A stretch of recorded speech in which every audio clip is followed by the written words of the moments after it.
Hi, I'm Camille from Pareto Education and welcome to our YouTube channel. Today I'll be discussing how to interpret a hemoglobin profile, which is a key skill for any healthcare professional assessing anemia in the clinical picture. If you find this topic useful, don't forget to like, subscribe and hit that bell icon. Also be sure to check out our CPD on demand module on hematology blood interpretation, where we cover this topic in even more greater detail. The link is in the description. So firstly, why would we check a patient's hemoglobin level? A hemoglobin profile provides key information about a patient's red blood cells. It's useful in telling us a lot of information about the oxygen carrying capacity of the patient's blood and also explain common and serious symptoms. Patients presenting with tiredness, headaches, dizziness, to name a few, should have their hemoglobin checked, and every patient having chest pain could be due to a low hemoglobin. The two most useful parameters when looking at the hemoglobin profile are the hemoglobin, HB, which a low HB can indicate an anemia, and the mean corpuscular volume, the MCV. This determines whether the anemia is of a microcytic, normocytic, or macrocytic nature. So let's break down the types of anemia based on the MCV. Firstly, starting with microcytic anemia, which of the commonest causes is iron deficiency. Microcytic anemia is characterized by smaller than normal red blood cells and is a common type of microcytic anemia, which is caused by an iron deficiency. Key causes of microcytic anemia. Firstly, iron deficiency, often due to blood losses such as gastrointestinal bleeding or heavy menstruation, or it can be due to a dietary insufficiency or post-absorption in cases such as celiac disease or patients who have undergone bariatric surgery. Thalassaemia can also cause microcytic anemia. This is a genetic condition where there is a reduced production of hemoglobin. So what are the lab findings? A low hemoglobin indicative of the anemia for either males or females. A low MCV, which can reflect a smaller than typical red blood cell. A low ferritin, typically the hallmark of iron deficiency, and a low transferrin saturation, another key finding in iron deficiency anemia. So what to do if the ferritin is normal? Consider thalassaemia. This is that inherited condition I mentioned earlier where abnormal hemoglobin production leads to a microcytic anemia. These patients will require further tests such as hemoglobin electrophoresis. So here's a quick explainer.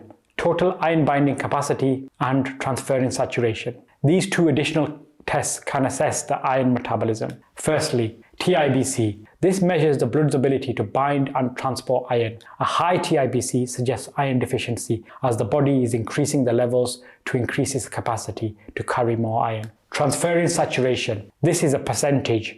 The percentage of transferrin, the iron transfer protein, that is actually carrying iron. A low transferrin saturation, less than 16%, does suggest an iron deficiency, while higher levels can indicate an iron overload, hemochromatosis. So let's talk about macrocytic anemia. This is typically related to B12 and folate deficiency. Macrocytic anemia is characterized by these larger than normal blood cells, and deficiencies in folate and vitamin B12 are common causes. It can affect the DNA synthesis of red blood cells and cause ineffective red blood cell production. A folate deficiency, often due to inadequate dietary intake and poor absorption in conditions such as celiac disease or increased demand such as in pregnancy. A vitamin B12 deficiency. Common causes include pernicious anemia, dietary deficiency, particularly in those vegans, or malabsorption syndrome, such as in Crohn's patients or patients undergoing gastric surgery. Other factors can include chronic alcohol use and thyroid dysfunction, such as hypothyroidism,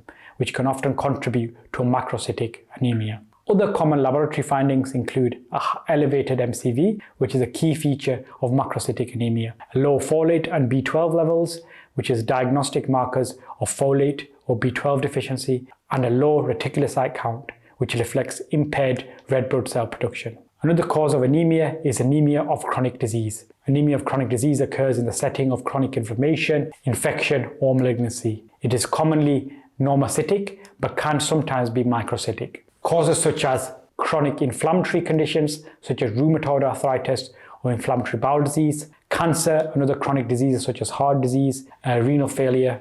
Normal laboratory findings with this condition are normal or low MCV, often normocytic or microcytic, normal or elevated ferritin, Ferritin is the acute phase reactant and can be elevated in inflammation, so it might be misleading when diagnosing iron deficiency. The low transferrin and low transferrin saturation, which does reflect the impaired iron transport and utilization. At this point, you may want to consider doing further investigations and blood tests to ensure the patient's inflammatory markers, kidney functions, and autoantibodies are normal. Here are some final thoughts. Interpreting hemoglobin profile and understanding the underlying causes of anemia are crucial for providing optimal care for your patients. By recognizing these patterns in the lab results, in addition to your patient's history, you can determine whether a patient has iron deficiency, vitamin B12 deficiency, chronic disease-related anemia, or thalassaemia. At Pareto Education, we do offer courses that are externally accredited for CPD points that delve deeper into hematology and blood interpretation. These modules are a great way to upskill and stay updated in clinical practice, and you can access them via our website. We also have a range of ebooks developed for this particular circumstance. So if you found this video useful, don't forget to like, subscribe, and click that bell icon. Thanks for watching, and I'll see you in the next video.